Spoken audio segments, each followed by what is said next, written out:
so many feelings about this.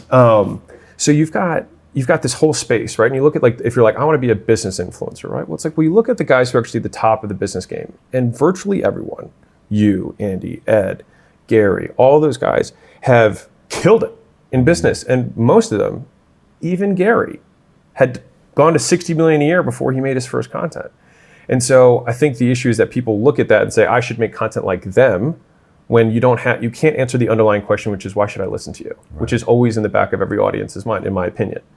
At least that's what I think. Like when someone's like a relationship expert and I find out they've been divorced 3 times, I'm like, maybe not, right? Yeah. I mean, and as terrible as it is, they might be giving amazing advice, but it doesn't pass the first filter, which is, if I'm going to take military strategy from someone, I'd rather have a general that has a winning record, even if the other guy, Napoleon, said, I'd rather have lucky generals.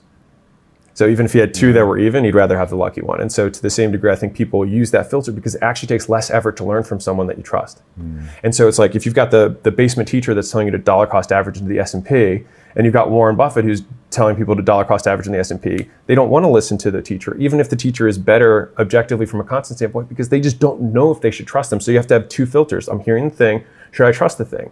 With Warren, you can just plug into whatever he's saying and just take it as truth, which takes less effort. Yeah. And so I think most people don't get that point. And so I think you should make content, but you should advertise the stuff that you sell, let people know about what you're doing.